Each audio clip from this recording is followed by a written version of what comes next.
All parties Hurriyat Conference has appealed to the international community to facilitate the just settlement of the long-standing Kashmir dispute in the interest of the peace in the South Asia. According to Kashmir Media Service, APHC spokesman Advocate Abdul Rashid Minhas in a statement in Srinagar said that the lingering Kashmir dispute poses threat to the peace and stability in the entire region.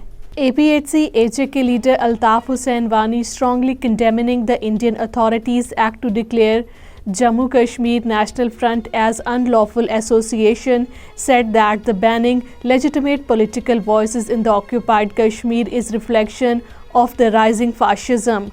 According to Kashmir Media Service, Altaf Hussain Wani in a statement in Islamabad said declaring the political parties as outlawed showed the Indian government's utter disregard towards the democracy and the freedom of expression.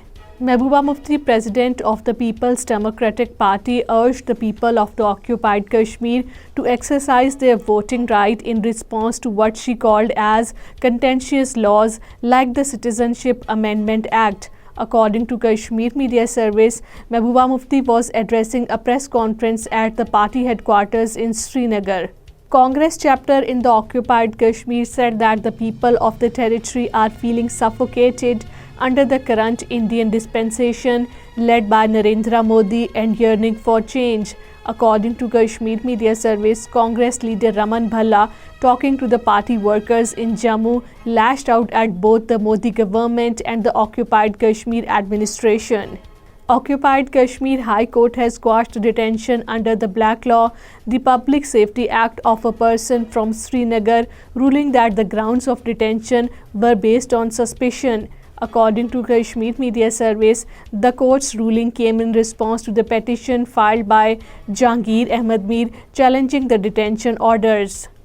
Mishal Hussain Malik, chairperson of the Peace and Cultural Organization, has hit out at the Narendra Modi-led fascist government for its nefarious plan to implement the controversial 2019 Citizenship Amendment Act weeks before seeking a third term, terming it part of the legal Hindutva communal agenda to target the Muslims of the India.